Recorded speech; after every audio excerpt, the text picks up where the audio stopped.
Hello everyone, welcome to Vidya trans. आज हम लोग बात करने वाले हैं कि हमारा जो ट्रांसफार्मर होता है वो डीसी पर वर्क क्यों नहीं करता। तो इस चीज़ को बताने से पहले मैं आपको कुछ चीज़ें क्लियर कर देता हूँ।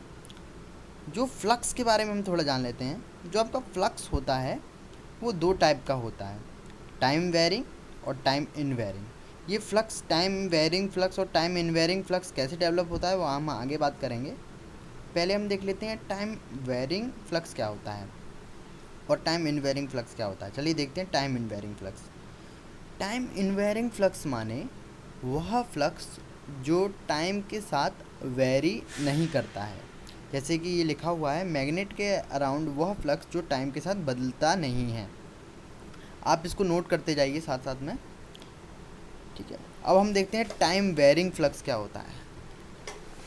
अगर हम ऐसे रिप्रेजेंट करें इसे वेव फॉर्म में, तो ये क्या है, टाइम इनवेरिंग फ्लक्स है।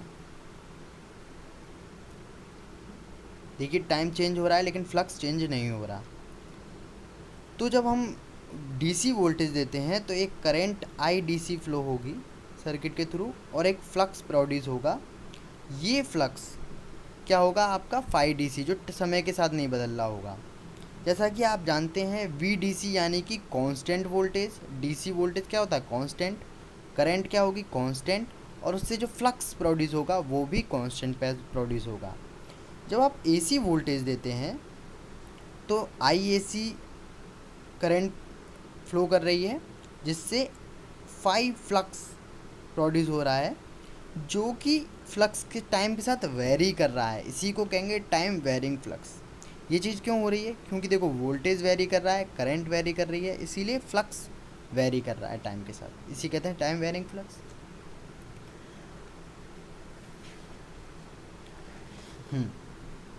अगर फ्लक्स आपका टाइम इनवेरिंग है तो उसे रिलेटिव मोशन की ज़रूरत है फ्लक्स और कंडक्टर के बीच फ्लक्स लिंकेज कराने के लिए। पहली बात तो मैं आपको बता दूं कि फ्लक्स लिंकेज की क्या ज़रूरत पड़ रही है। फ्लक्स लिंकेज की हमें ज़रूरत पड़ती है वोल्टेज इंड्यूस कराने के लिए, क्योंकि आप जानते हैं जैसे कि E is proportional to D lambda by D T. Voltage के प्रोपोर्शनल है फ्लक्स लिंकेज, यानी कि जब फ्लक्स लिंकेज होगा तभी वोल्टेज प्रोड्यूस होगा।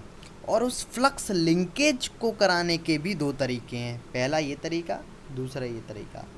तो एक बात आपको अपने मन में बिठा दी है कि अगर आपको फ्लक्स से वोल्टेज इंड्यूस कराना है तो उस फ्लक्स का लिंकेज ज़रूरी है, ठीक है।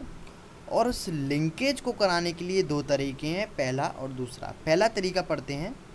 अगर फ्लक्स टाइम के साथ इनवेरिंग है, यानी कि टाइम के साथ वेरी नहीं कर रहा है, तो उसके कंडक्टर के बीच और उस फ्लक्स के बीच रिलेटिव मोशन की आवश्यकता है। दूसरा, अगर फ्लक्स टाइम के साथ वेरी कर रहा है, यानी कि टाइम के साथ बदल रहा है, तो कंडक्टर अगर स्टेशनरी भी होगा तो ऑटोमेटिकली फ्लक्स उससे लिंक कर जाएगा। कंडक्टर आपका स्टेशनरी है, मान लीजिए ऐसे कंडक्टर है, और फ्लक्स आपका वेरिंग है, तो वो ऑटोमेटिकली इससे लिंक कर जाएगा। लेकिन जब आपका फ्लक्स टाइम इनवेरिंग है या कांस्टेंट है तो कंडक्टर को मूव करना पड़ेगा इस फ्लक्स को कट करने के लिए या उससे लिंक करने के लिए। बात क्लियर हुई। अब मैं आपसे पूछता हूँ, ट्रांसफॉर्मर में जो कंडक्टर होता है वो स्टेशनरी होता है या मूवेबल होता है? बिल्कुल सही आंसर आपने दिया, स्टेशनरी होता है। और मोटर में आप देखेंगे कि कंडक्टर मूव कर रहा है, सिंक्रोनस मोटर की बात नहीं कर रहा हूँ मैं, कंडक्टर मूव कर रहा है और जो फ्लक्स है वो टाइम इनवेरिंग है, तो कंडक्टर को मूव करना पड़ता है वोल्टेज प्रोड्यूस करने के लिए। अगर हम जनरेटर की बात करें तो फ्लक्स आपका टाइम के साथ वेरी नहीं कर रहा है और कंडक्टर को मूव करना पड़ता है वोल्टेज डेवलप करने के लिए। और लेकिन अपने ट्रांसफॉर्मर की जब बात करें तो आपने जैसे कि बताया कि ट्रांसफॉर्मर में जो कंडक्टर होता है वो स्टेशनरी होता है। तो मैं आपसे पूछता हूँ कि वोल्टेज इंड्यूस करने के लिए किस तरह के फ्लक्स की आवश्यकता है। सेकंड तरह के फ्लक्स की, दूसरे वाले नंबर तरह के फ्लक्स की आवश्यकता है जो ऑटोमेटिकली कंडक्टर से लिंक करे, है ना। क्योंकि ट्रांसफार्मर के केस में क्या है, कंडक्टर स्टेशनरी है और वोल्टेज हमें डेवलप करना है अदर साइड, सेकेंडरी साइड। तो कैसे डेवलप होगा वोल्टेज? ऐसे डेवलप होगा कि जो फ्लक्स हो वो टाइम वेरिंग हो, जो ऑटोमेटिकली कंडक्टर को कट करे, है ना। तो पहली बात पॉइंट क्या है, ट्रांसफार्मर में कंडक्टर स्टेशनरी है, किस तरह का फ्लक्स चाहिए, उसे टाइम वेरिंग फ्लक्स चाहिए ताकि फ्लक्स लिंकेज हो सके और फ्लक्स लिंकेज से वोल्टेज डेवलप हो सके।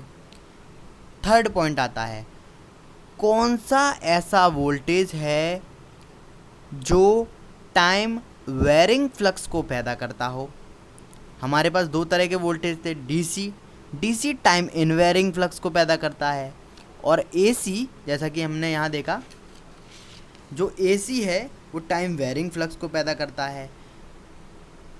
तो हमें किस तरह के फ्लक्स की आवश्यकता थी? टाइम वेरिंग फ्लक्स की तरह की आवश्यकता थी।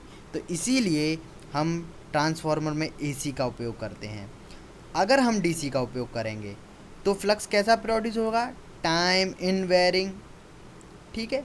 जो फ्लक्स से लिंक ही, वह फ्लक्स कंडक्टर से लिंक ही नहीं कर पाएगा, क्योंकि कंडक्टर भी स्टेशनरी, फ्लक्स भी स्टेशनरी, कुछ वोल्टेज इंड्यूस होने वाला नहीं है। तो इसीलिए हम ट्रांसफार्मर में एसी का यूज़ कर सकते हैं। या आप फॉर्मूले वाइज देखें तो E होता है n/dt, और फ्लक्स टाइम के साथ इसमें चेंज हो ही नहीं रहा है, जिससे वोल्टेज इंड्यूस आपका 0 हो जाएगा, ठीक है। तो इससे आपका कॉन्सेप्ट क्लियर हो गया होगा। फिर से हम समरी दे देते हैं। ट्रांसफार्मर में कंडक्टर क्या होता है? स्टेशनरी, ठीक है। दूसरा, किस तरह के फ्लक्स की आवश्यकता है लिंक करने के लिए स्टेशनरी कंडक्टर के साथ? Time varying, okay. कौन सी तरह के वोल्टेज में टाइम वेरिंग फ्लक्स पैदा होता है? एसी, इसलिए हम ट्रांसफार्मर में एसी का उपयोग करते हैं। Thank you.